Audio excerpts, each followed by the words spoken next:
Hello, আমি তোমাদের এখন সি প্লাস প্লাস সম্পর্কে একটা ধারণা দিব। সি প্লাস প্লাস হলো একটা জেনারেল পারপাস ল্যাঙ্গুয়েজ। তো আমরা যখন সি প্লাস প্লাস লিখতে যাব, তখন সাধারণত এইরকম একটা স্ট্রাকচার, একটা সিনট্যাক্স আমাদের মেনটেন করতে হবে।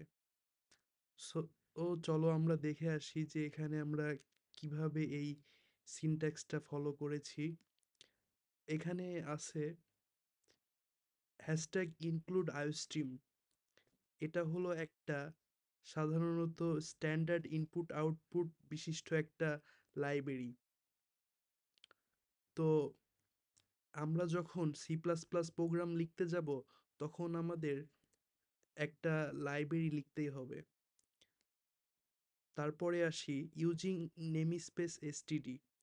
এর এটি হলো সরাসরি ব্যবহার করার সুবিধা হলো, যখন আমরা ইউজিং নেমিস্পেস এসটিডি ইউজ করব, তখন আমাদের এই এসটিডি তারপরে দুইটা ডট দিয়ে আউট এটা কিংবা এইটা লেখার দরকার নেই। সো চলো আমরা এখন মেইন প্রোগ্রাম শুরু করি। ইন্ট মেইন, এইভাবে আমরা একটা প্রোগ্রাম শুরু করব। সো এখানে আমরা ইন্ট মেইন দিয়ে প্রোগ্রাম শুরু করেছি। এখানে সি আউট দিয়ে প্রোগ্রামটা প্রিন্ট করব আর কি। সো তোমরা দেখতে পাচ্ছ এখানে আমি তোমাদের সুবিধার্থে কমেন্ট করে দিয়েছি। তোমরা যে লাইনের পাশে যে এই দুইটা স্ল্যাশ দেখতে পাচ্ছ, এটাকে সাধারণত প্রোগ্রামের ভাষায় কমেন্ট বলা হয়। এখানে সিআউট এটা দিয়ে এন্ড লাইন আর কি, যাতে লাইনটা শেষ হয়ে যায়, যাতে নতুন লাইন মানে নতুন লাইনে যায় আর কি।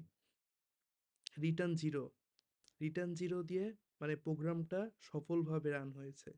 যখন আমরা এই প্রোগ্রামটাকে কোনো একটা আইডি মধ্যে দিব কিংবা অনলাইন কম্পাইলারে যখন আমরা প্রিন্ট করাবো, তখন এই প্রোগ্রামটা হ্যালো ওয়ার্ল্ড হিসাবে প্রিন্ট হবে।